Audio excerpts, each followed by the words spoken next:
Bonjour, bienvenue à cette troisième séquence dédiée à la créativité. Dans la séquence 2, on a parlé du process de créativité en 3 étapes. Poser le problème, donc définir le cadre pour pouvoir en sortir. Deuxième, générer le maximum d'idées. Troisièmement, choisir les meilleures idées pour créer ces solutions. Alors je souhaitais, toujours dans la même logique, pour vous permettre de mettre en œuvre, partager avec vous quelques outils qu'on utilise beaucoup dans l'étape 2, qui est l'étape de génération d'idées.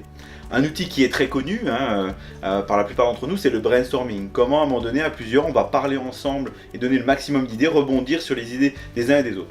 Donc je ne vais pas revenir en détail là-dessus, il se peut qu'ultérieurement je vous donne quelques tutoriels pour l'animer de manière plus ludique peut-être et plus efficacement.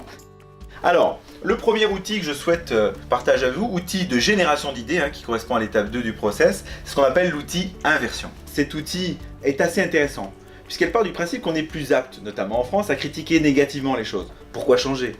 Donc on va l'utiliser comme outil de créativité. Pour faire simple, lorsqu'à un moment donné je cherche à améliorer, par exemple, la solution A, par exemple, je veux améliorer l'ergonomie de ce stylo. Je trouve que la forme n'est pas idéale. Donc je voudrais qu'elle soit plus confortable.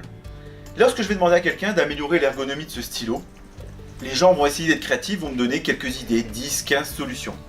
Si je prends les mêmes personnes et que je leur dis, voyez, en fait aujourd'hui on ne va pas chercher à améliorer l'ergonomie de ce stylo, on va la dégrader.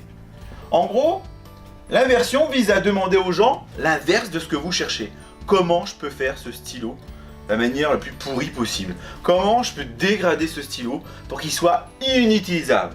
Ce qui va se passer, c'est que vous allez noter sur un bout de papier, si vous avez la chance d'avoir un paperboard, tous les paramètres ou les idées qu'ont les participants pour créer un stylo le plus lamentable possible.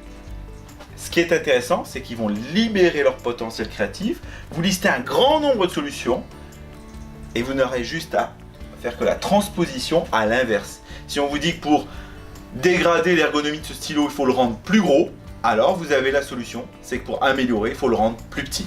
Donc c'est un outil que j'utilise très souvent parce qu'il est très riche en termes de créativité.